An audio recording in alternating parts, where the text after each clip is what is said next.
everybody. I hope we're all doing well and we had a lovely weekend. Once again, I'm still a little bit wheezy. I think that I have realized I'm probably very allergic to dogs, which happened when I was, growing my youngest gremlin a few years back. I developed allergies like in the middle of nowhere, which apparently can happen when you're pregnant. And I was always hoping that they would go away, but they never did, and I couldn't figure out what I was allergic to. And I've come to realize I think it's dogs, which is really unfortunate because I have dogs and I'm not getting rid of my dogs. And my in-laws have dogs and they're not getting rid of their dogs. So maybe I'll try shots. Maybe I'll go get shots for my allergies and see how that goes. So I'm just going to talk about my painting here a little bit. I'm going to talk about where I'm at in my sketchbook, and a little bit later on, I'm going to get into the lore, the continued lore, world building magic that this painting is about, discussing, something like that. So I'm in a little bit of like a weird funk, not because I'm not painting. I am. I'm painting and drawing in other sketchbooks instead of finishing this one. After this painting here that I have finished, I have exactly one more painting to finish in this entire gouache sketchbook. And I've already started it, but I'm dragging my feet. I'd already started this painting as well, as you can see in the video, because I just threw in a rough sketch in a few months back and finally finished it. So I'm kind of in this weird place. I don't like to finish things, right? Like if I'm reading a book series and the final book comes out and I just reread the series to read the final book, I'm that person who's going to wait another month or two before I finish the last book or watch the last episode of a series when I know there's no more. I have trouble just finishing it. And if you finish it, that means there's no more. Like, what's next? The story's done, right?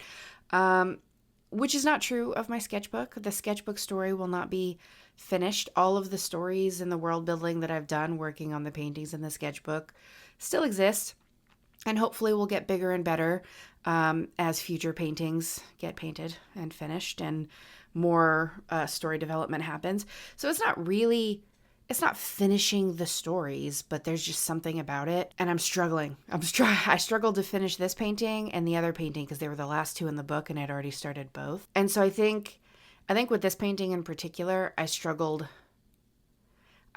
because I liked the original concept. And then whenever I got into the painting and it was like all purple and blue trees and there was something really simple and elegant and it just drew you in, I really loved it, but it was unfinished. Like it felt unfinished. You can see, you'll be able to see. It felt unfinished to me. And so I started adding the foliage and the treetops in, which I think was a necessary step, but also all of these paintings, I kind of give myself a time limit. Like I try not to surpass the 6-hour mark with any of these. They're in a sketchbook. The point is to kind of grow and finish, like finishing pieces and moving forward, because otherwise nothing is ever finished, right? So I definitely didn't like the foliage and I don't give myself enough time to put the kind of detail into the foliage that I would like. So it kind of hurts my pride a little bit when I'm finishing these paintings and I'm like, I know that's not where I would like it to be, but that's where it has to be if I want to maintain the time frame that I give myself. But yeah, I started adding in the foliage and I felt some kind of way about it. And then I started adding in the fairy lights, and I think that the original fairy lights are really, really lovely. I think maybe I got a little over the top, like a little bit overdone, but this is gouache, so it's a traditional gouache. It's water soluble. So for me, going back and like fixing this is the big parts of the painting. Again, I give myself a time frame so that I'm not fussing over details.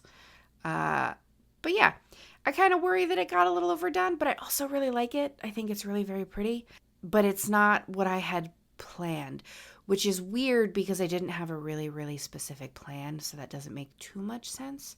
I think I just really loved it in the purple blue phase. And when I came in with the green, I don't know if that was the right choice. Let me know if it was the right choice. Okay. So this world building, this story, first elephant in the room, the figure at the tunnel at the very end of the painting. I don't know if we're at that point yet. We'll see if we're at that point. It ends up being very goat looking, which was not, look, that was not the original plan. I didn't have a plan. It just turned out that way. Look, the painting, we write our own lore here. Okay. And sometimes that means that my paintings go the direction that they want to go, whether or not I want them to go there. It ended up being goat-like, and I didn't plan it that way. I just kind of started putting smudges, and that's the way it turned out. I don't know. That's just what happened. Don't blame me. Anyway, funny thing. I actually posted like a slideshow process of this painting on TikTok. And when I posted it and looked at my page, I try not to check it all the time because, social media is addictive. So I try to like give myself to, anyway, it doesn't matter. I posted this slideshow and went to go look at my page because they regularly flag my stuff as violating community guidelines. And I have to go through and be like, no, it doesn't. And they're like, oh yeah, my bad. Anyway, so I went to go look to make sure it didn't do that. And I realized that my follower count was 666 followers. That was a coincidence. I did not do that on purpose. Screenshot for proof. Goats, 666 followers. It was a weird coincidence. So I thought it was interesting and I'd share. Anyways, moving on. So here's my thought for this story. In our larger magic system, in our world, the magic and human worlds are kind of bleeding back into each other. Now, it's not like an explosion. It's not like boom, they're separate and then all of a sudden they're back in where they are. It's like a slow trickle. And I think there's going to be a flood. We're not there yet. So this is kind of like, imagine right now it's really popular for people to talk about the world's on fire and the fairies have to be better than this. I kind of imagine this being like that. Like you walk into the woods and it starts out like a very normal wooded area. And as you go on, you start to realize like, this is not the normal woods anymore. I don't know where I am. What is going on? What is that plant? That's how I imagine it. So the worlds are bleeding into each other. And this is one of those areas where the magic is very strong and it's coming in heavy. Like this is one of the larger cracks. So the woods are starting to become part of this magical world again. Whereas before they were really just woods. With the goat guy, shadow, whatever you see at the end of the tunnel here, I'm going to lean into it being a goat. And I'm going to say he's not the devil. Okay, that's not what he is. He is like some sort of magic, fae, forest spirit creature. We don't know yet. We have no idea what's going on. But he's something akin to that. And he has an affinity for witches, specifically humans who practice magic. He has like an affinity for the type of magic that witches do. There's like a kinship there, right? And so I'm going to lean into that a little bit and take it as like, rather than, witches made a deal with the devil, maybe it's just this particular spirit and the type of magic that witches do. Witches who are born with magic, he is not granting them magic. They have some sort of affinity for the same type of magic. So they get along. They're friendly. Deals can be made. He's kind of like, I don't know, is it blasphemous to say he's like the patron saint of witches, but like not, because pagan and fairies, is that a wrong thing? We're going to go with that. So basically he's that to witches. He's one of the forest spirits. I like to think of it like he's not a god. Right? He's not a god. He's not the devil. But humans, back when magic and non-magic people lived amongst each other in the same world or plane of existence, humans would very much think of these kind of forest spirits or fae or magical creatures as like gods. Maybe they made sacrifices to them. Maybe they, left offerings for them in order to stay in their good graces. It was a very like god follower type relationship for some of them. So this is kind of where that association with like witches and maybe the devil come from, the horns and all, but he's not the devil, guys. We don't believe in the devil here. Okay. He's not the devil. Anyways, moving on. So I think of it like this is his neck of the woods, and maybe in the areas around this part of the woods in the towns, villages, cities. We don't know. We don't know where the magic is bleeding in.